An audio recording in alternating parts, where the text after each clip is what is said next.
Hello everyone, welcome back to Lone Fox. Today's video is a jam-packed one, and I swear, if you watch, I think literally a fly just flew through the camera's lens.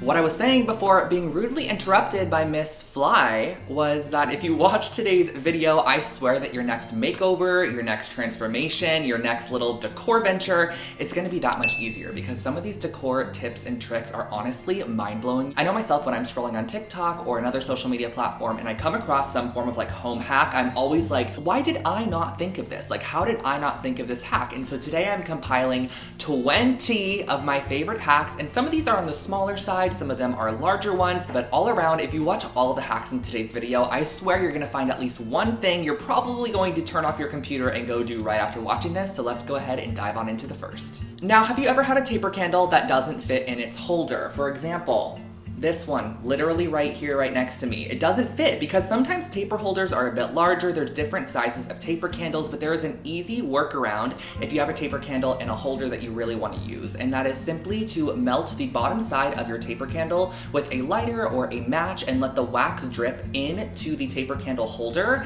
And as it's still hot, press it into the holder and it's actually going to melt into the holder and kind of stand in the exact position that you want it to. And let's just say you make it a bit crooked when you stick it in. Don't worry, you can pull it right out, remelt it, and at some point you're gonna get it straight enough to where you like it, and it's gonna be stuck in the holder pretty well. My next tip is to remove sticker residue from your decor pieces. Now, I know that there's the whole blow dryer tip to kind of like heat it up and remove the sticker, which is great, but I always feel like there's still like a little bit of film up. Oh my god, it's back. I can see it. It just landed on the camera.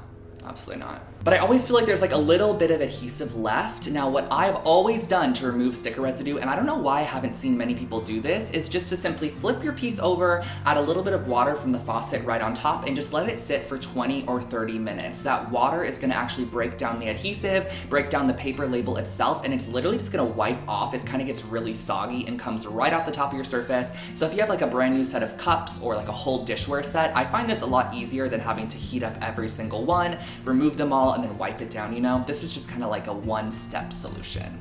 If you're somebody that loves to decorate with flowers, this is a great tip for you. Now, if you have a vase that is oversized, you know, really large, which I love doing as well. This vase back here is pretty large, but if I have some fresh florals and I have a really large vase I want to put them in, always realize that you can actually add a smaller vase into a larger vase and it's going to consolidate all your flowers. You can even elevate that smaller vase inside so that they kind of fill up the vase itself. For example, I have this really beautiful terracotta Our House vase that I got during Christmas time, and I love putting fresh flowers in here. However, you can't put water in this vase, and also the entire vase itself is just so large that the flowers most likely would sink to the bottom. So what I did was actually popped a ramekin in the bottom of that vase, a smaller glass vase on top with water in it, and then arranged all my flowers on the inside of the glass vase with the water. So it still gets fresh water, it also raises up your flowers a little bit, and I feel like it overall just makes the arrangement go a lot easier and not as challenging with, you know, pieces kind of falling deeper into the vase. Now, if you've ever watched one of my living room makeovers in the past, you would know that I love sectioning my decor. I always do my coffee table sections, but it's actually something that I utilize in every single space in my apartment.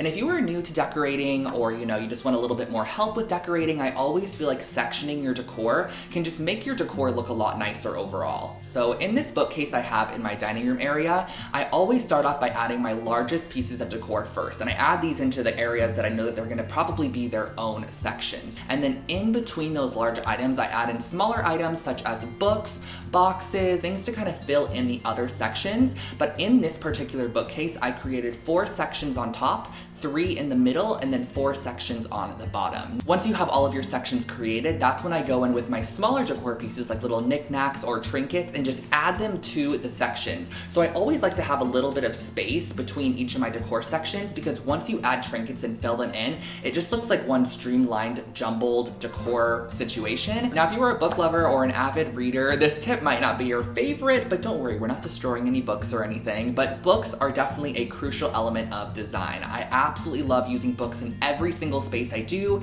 It's really easy to stack them up. It's easy to get a lot of them. But if you have some books that don't fit your color palette, which has always been something that's kind of happened to me in design, and you know, it does play a part. If it doesn't fit your color palette, it doesn't fit your color palette. And DIYing your very own book cover is super simple. So I actually go to IKEA and get the rolls of kids craft paper because I love the tone of it. It's like a simple off-white kind of lightish beige color. And what I actually do to wrap my books is extremely simple. I start off by placing it on top of the paper. I draw a line on the top of the book and on the right side of the book. I then flip it onto the spine, draw a line across the top, and then I flip it to the back and draw a line across the top and down the side as well. So that's going to be the basic kind of length and height of our book. Then what I do is I just add a couple inches onto each end and cut it out. Once your paper cover is cut out, just tape it on the inside of the front cover, then wrap it around the book and tape it on the inside of the back cover. And that is a really, really simple book cover. You can pull this off. It doesn't damage the book at all. And you can also totally write on the outside if you have cute handwriting, or you can use like some small little letter stamps. And you can put the book out there if you want to. I think that add a cute element as well. These next two hacks are ones that I was taught by my dad. He has always told me these throughout the years of doing any makeover or absolutely anything, or whenever I saw him kind of making over our house when I was younger. Let's say you painted a wall in your apartment and you needed to paint it back before moving out. A great way to find the previous wall color is just removing the outlet on a wall that has that color on it. So removing the outlet cover and just chipping away. Once again, rude, but just pulling off that outlet plate cover and then just chipping off a little bit of the paint on the backside, just enough using, you know, a screwdriver or whatever you can get kind of to chip off a little bit of that wall, but it's gonna be hidden by the plate cover, so don't worry. Once you pop it back on, no one's gonna see the damage that you caused. You can bring it over to your hardware store, they can match it for you, and you can go ahead and repaint that wall back to the original. But if you're somebody that wants to be a little bit more proactive about this situation, and you know, later in a couple of years, maybe you wanna paint it back, but you don't want to have to go through the hassle of chipping it off and color matching it, what I would suggest doing is just pulling off the outlet plate cover and writing the names of the paint on the inside. So what I did was I wrote the brand, so I wrote like Benjamin Moore, Chantilly Lace, and I also wrote the finish. I think it's really important to write the finish as well. You can even do, you know, the fireplace, the trim, the accent wall, whatever it might be, and then when you go to leave, you can just pop it off, read your little manual, if you will, and get the paint colors that are appropriate to paint it back. This next hack is one that I've heard of people using in the past, but I've never done it myself, and it worked exceptionally well. I actually did it on this little flower vase back here. So if you have a larger vase, or it has, you know, a wide mouth at the top of it, and you have some flowers that just don't fill it, you know, they kind of flop to the side, like this, for example, I suggest just taking a little bit of clear tape. Now, I'm using some gift wrap tape so you can actually kind of see the process of it, but I'm going to just create a grid over the top of my vase. And this is going to allow you to insert the different flowers or different stems or, you know, greenery into your vase so that it spaces it out and it gives it a more full look without having to get more flowers or more greenery. So if you don't have enough to fill it up but you want a full look, this is a really, really great workaround. This next hack is one I learned from TikTok probably about a year ago, I'd say. I came across a video where this guy purchased this little product called a fill stick, and what it was essentially kind of like a crayon, like a waxy material, but how you would use it is you'd actually go over the top of any nail holes or any areas that you needed to fix. So let's say, you know, you're a renter and you're moving out again. This is a great product to just go pick up at the hardware store or on Amazon. I'll link it below for you. And all you have to do is just scribble this kind of crayon situation over the top of the hole, and it fills it in perfectly. So you can do this on baseboards, you could do it on scratches in the wall,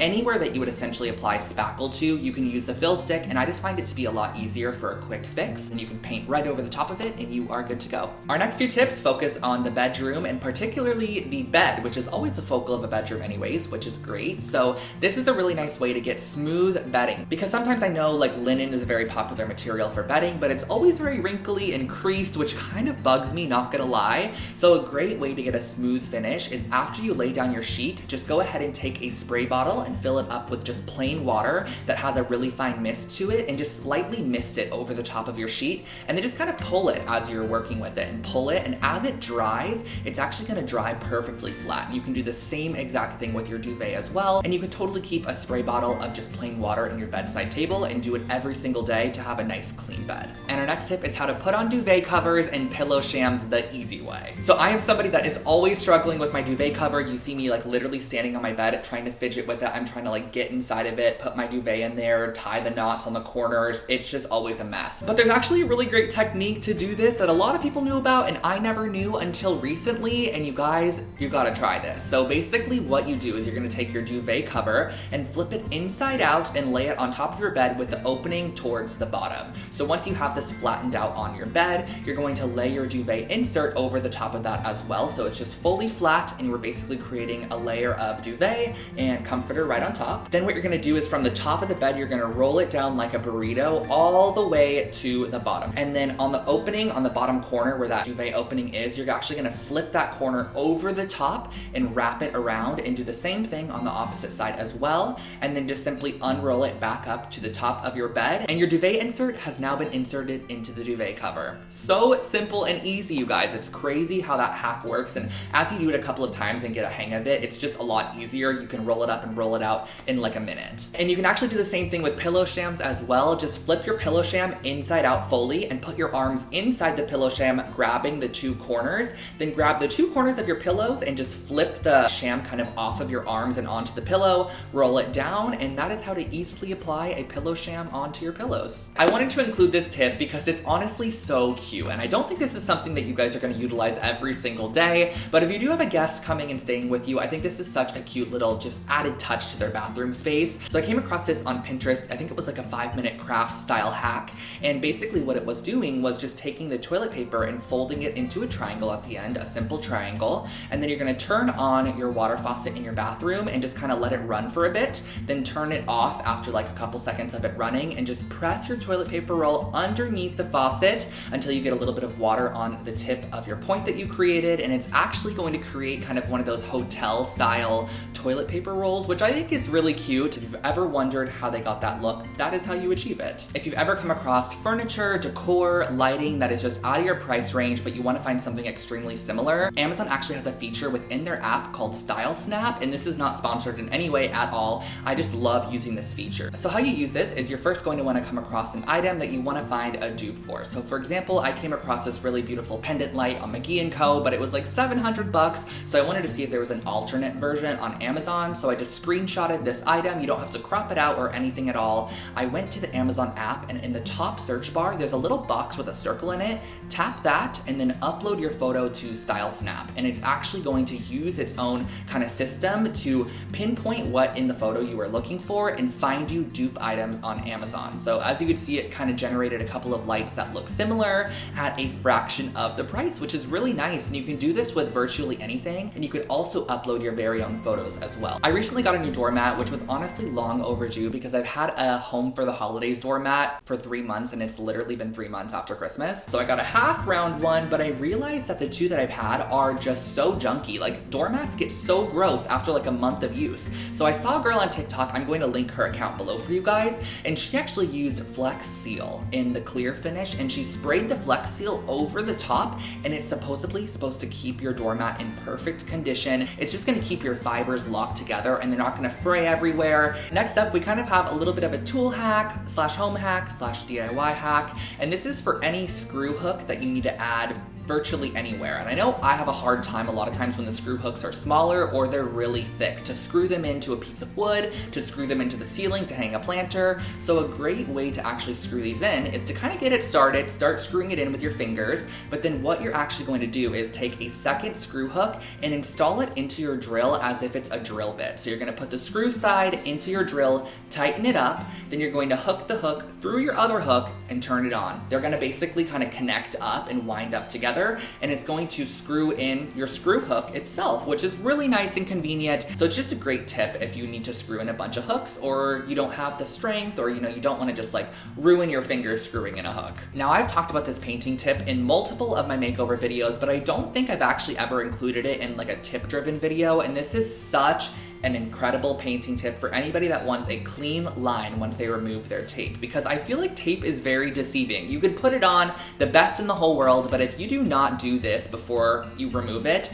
I swear it always bleeds. Like, how does it always bleed? So a great way to make sure that it doesn't bleed is just to paint the original wall color over the top first. So you're gonna put your tape down, then you're gonna go in with the wall color that's underneath your tape, or the wall color that is already on the wall. You're gonna paint that onto the area that you're gonna be painting your new color, and this is the paint that's actually going to bleed. So anything that bleeds is going to be the wall color, so it's gonna be virtually invisible. And then once that dries down, you can go in and apply your new color. Now on the left side of this tape, I'm just applying the color as if you were just to do the tape on the wall. And when I remove this, you could see how clean the line on the right is. If you want a super clean line, or you're doing stripes on the wall or something along the lines of that, this is a great tip. Just apply the first color and then your second color, remove, and you're golden. If you're somebody that really hates seeing the cord fall if you have a wall-mounted TV, but you have a media console underneath your TV, this is a great hack for you. So what I actually did in my personal bedroom was I ran the cord on the back side of the TV to one corner. I pulled mine to the bottom right corner, and I just used a little bit of tape to adhere it on the back side of that bottom right TV corner.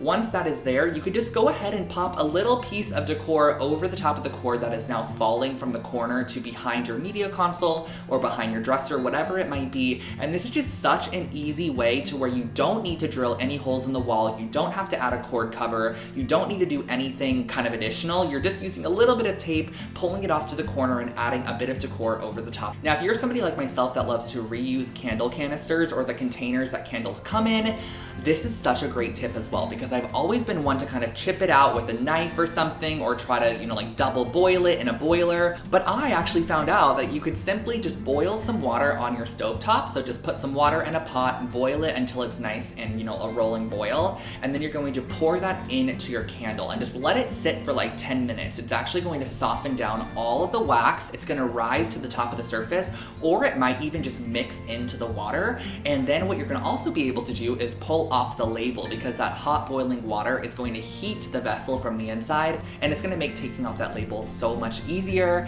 Then what I do is I just soak up the inside with either some paper towels or just pour it outside or something, but you're not going to want to pour this down the sink drain or in your trash can. And then you have a little candle vessel, which you could totally use as a matchstick holder. You can use it as a drinking glass if you wanted to, and I always love repurposing candle vessels like this. We have just two more for you guys, but this is a great tip if you're doing a lot of caulking. So let's say you're doing a board and batten wall, a beadboard wall, baseboards, whatever it might be. If you're doing some caulking, this is a great tip. And this is basically to eliminate how messy caulking can be. So how I actually do this is I fill up a spray bottle with some water. I'm going to do a couple pumps of just hand soap, and you're going to mix that up. Then you're going to pipe your bead of caulking across whatever you're doing. I'm just using a reference here for you guys.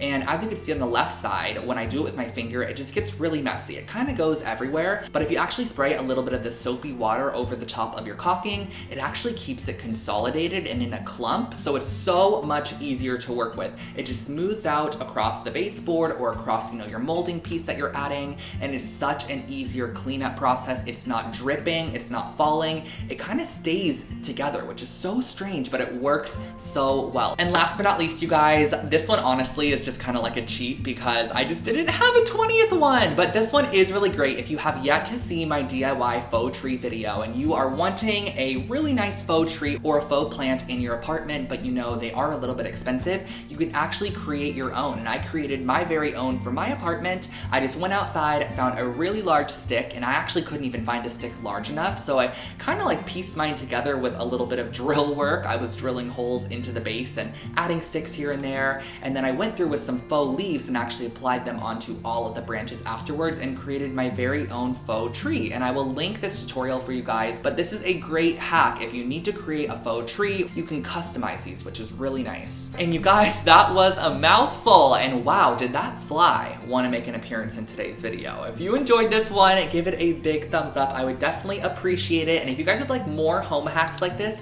let me know in the comment section below. I will also link above in the cards a couple other videos, because I've done a few other ones where I've done rental friendly hacks, small apartment hacks. We have 10 genius decor hacks, which I did a couple weeks back. And if you have not already, give this video a big thumbs up. I would also love to know which tip was your personal favorite one in the comment section below. I love responding to you guys down there. And last but not least, you could subscribe to my channel if you would like. I post brand new home decor and DIY content every single week. And you can follow me over on Instagram and TikTok, which is Lone Fox Home, for even more behind the scenes content. And I will catch you guys in my next one.